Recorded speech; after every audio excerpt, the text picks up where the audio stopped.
JK Yadav Films, JK Yadav Films.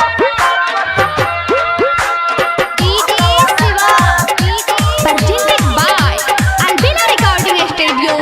Simran.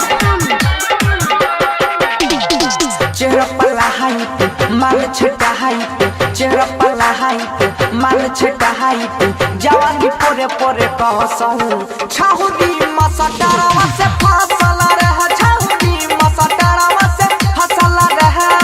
चेहरा पला height माल छटा हाइट चेहरा पला हाइट माल छटा हाइट जवानी पोरे पोरे कहसहु छाहुदी मसटारवा से फसला रह छाहुदी मसटारवा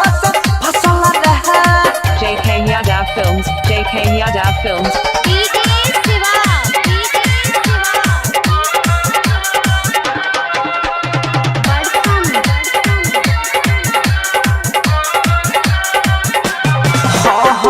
देख के मौका मारै छे चौका लुटे छे खूबे मजा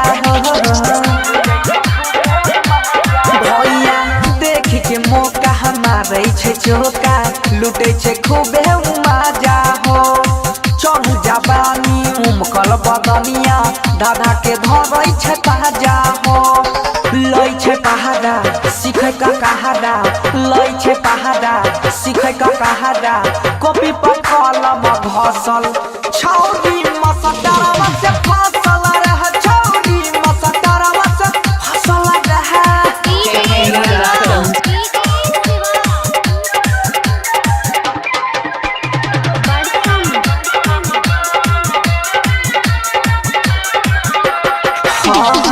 चौका बर्तन छोरी के छौरी आवे छे पढ़ के बहाना हो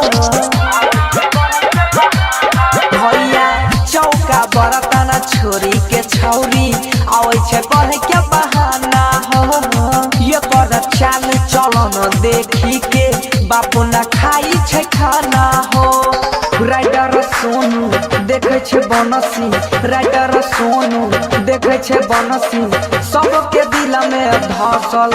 छौरी मसटरवा से फसल रह छौरी मसटरवा से फसल रह मुँह पर लहाइट माल छटा हाइट मुँह पर लहाइट माल छटा हाइट जवानी पोरे पोरे कोसा छौरी मसटरवा से फसल रह छौरी मसटरवा से फसल रे JK Yadav Film, JK Yadav Films.